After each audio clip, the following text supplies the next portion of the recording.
Hey guys, it's Michael Gascon, the Horse Guru, and welcome to Control the Head, Control the Horse. Today we're going to start the beginning of flexing in motion. And flexing in motion is as important as your steering wheel working as you're going down the road. It's 2018, and if you're watching this, that means you're studious. So I know that you know that flexing is good.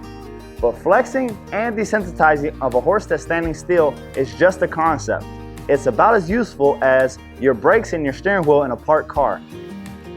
You got to think, when's the last time that you got hurt on a horse that was standing still and you hadn't been drinking too much? So what we need to make sure is that even when the horse is in motion, we have control of his head. Now this horse, at a standstill, is giving me his head. And this guy is Cajun. He's a Tennessee Walker, gelding. He just came in for training, and he came in because he was very spooky and very flighty. So right away, he's been here about a week. And right away we noticed that whenever he would get scared, he would completely lock up his head. Well, that's the equivalent of your car's steering wheel locking up while it's going down the interstate. So of course, he scared the owner a bit. So it's our job to get him soft and supple. And when you hear soft and supple, that means that I can put his head wherever I want at any speed that I want, because his head is simply our steering wheel. These reins right here need to be able to control everything on this horse. And if they can't, that means you're at the mercy of the horse that you're on. So you see he can flex at a standstill. The next thing I'm going to do is go forward. And I want you to notice something. We're going to go around this round pin. And I'm going to start looking straight as if I want to go forward. My shoulders, my hips, my legs tell him to go forward, but my hands tell him to give left and right. Now you notice he kind of throws his nose out a bit. He's looking at this, looking at that. Now in the beginning, when you first start this, you're going to be very busy like I am right now, just going back and forth, until he sees that it's easier to give his head than it is to keep turning directions. Very similar to whenever we're flexing at a standstill. Remember, whenever we're flexing at a standstill, if the horse moves his feet, we just keep flexing until he just finds out it's easier to give his head than to move his feet. Well, the same holds true here in flexing in motion. There we go.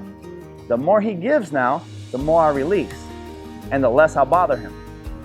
I want you to ask yourself the simple question. Are you giving to your horse, or is your horse giving to you? Watch, I'm going to flex him here to the right. You see how he comes off of the rail there? It's no problem. That's just resistance. So I'm just going to keep working on him. We can change directions.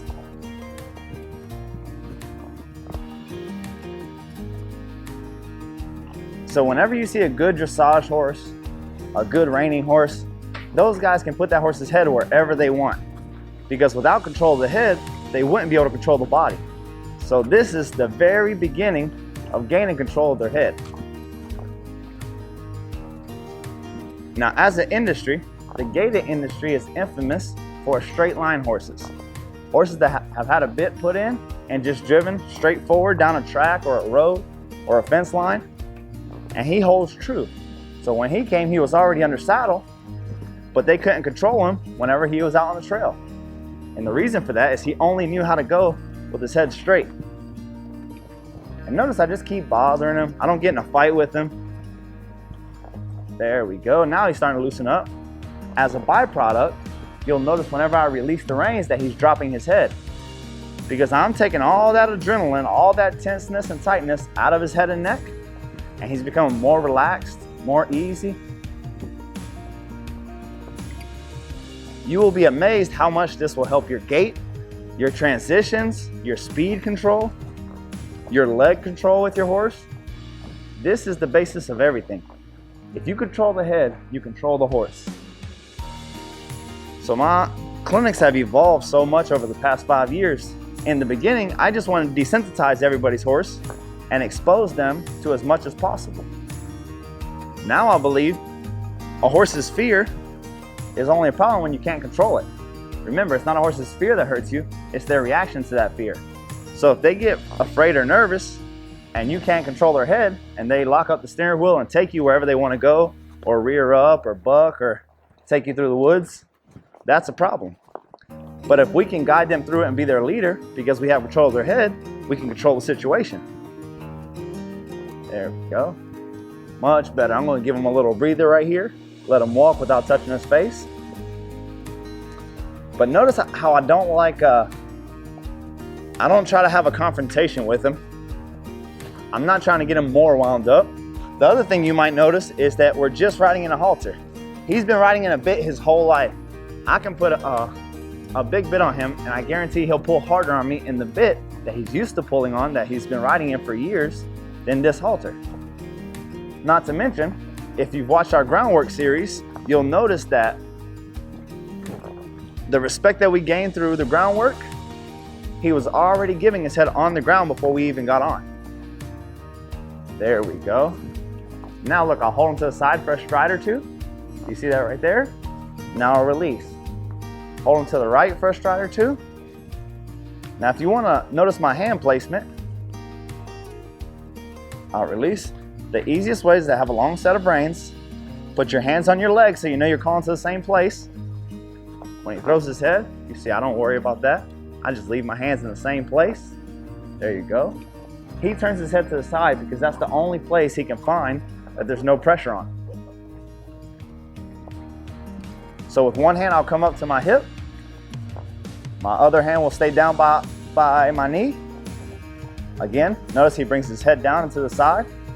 As long as his head's there, there's no pressure on him. Do the same thing to his left side.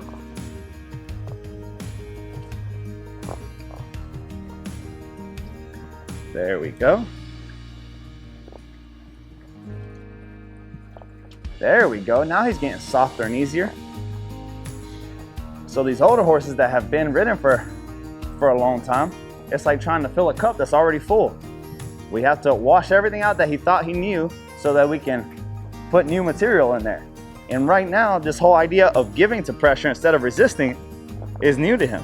And we want him to understand that every time we touch him, see how he's dropping his head?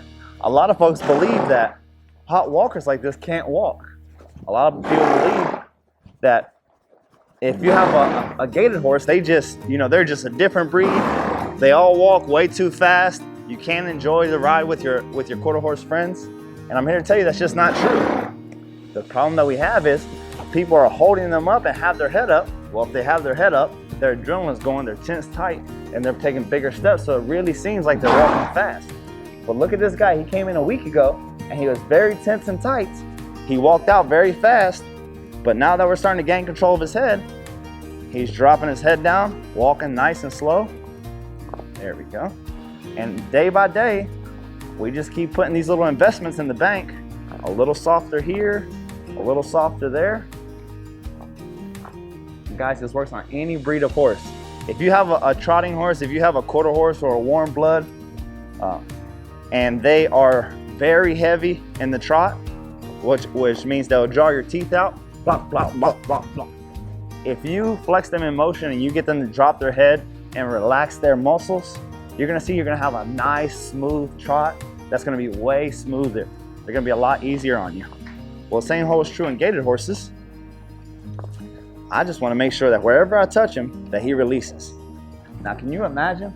If he's soft and easy in a halter, what is he gonna be like whenever we put a snaffle on him? How soft is he gonna be when we put him on his finish bit? Now, right here, just the way that he's reacting lets me know that I could take this horse with this halter that you're seeing me ride right here and ride him anywhere, because he's telling me that I have control of his steering wheel and I can put his head wherever I want it. All right, I know what you're thinking. Well, Michael, if you turn his head and he doesn't turn, how do you turn him? All right, well, I'll tell you.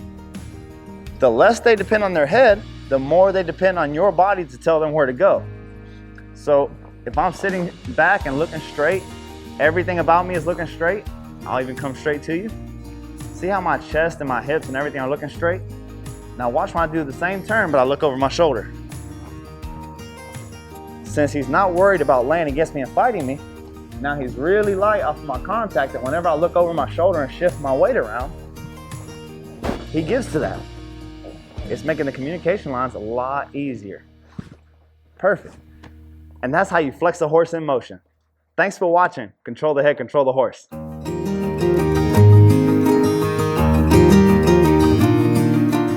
All right, guys, so your 3 pro tips for flexing in motion. Number one, whenever you start, the horse is going to want to turn whenever you pick up the reins. When you're going forward, his whole life he's been taught that, hey, if you pull left, go left. And you're trying to teach him a new way. You're trying to teach him to be soft and easy and gain yourself more control.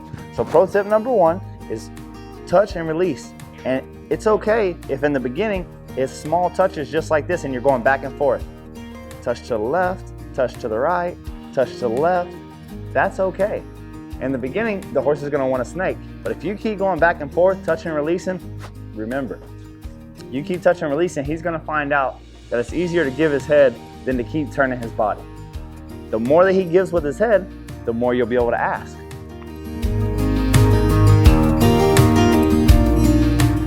Pro tip number two, make sure to sit back. Look up and where you want to go.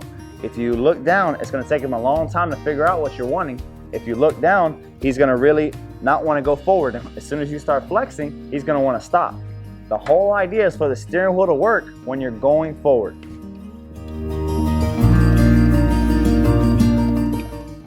And pro tip number three, when you're flexing in motion, it all starts from the ground with the respect series. From there, we want to make sure that we can flex the horse whenever we get in the saddle at a standstill. This horse, you just saw him flexing at a walk. And the more advanced you get, the faster you go, the faster you flex them. So if you get to a trot, you should be able to flex calm and easy in the trot as well and not change their direction. If he can flex at a trot well, then at a canter.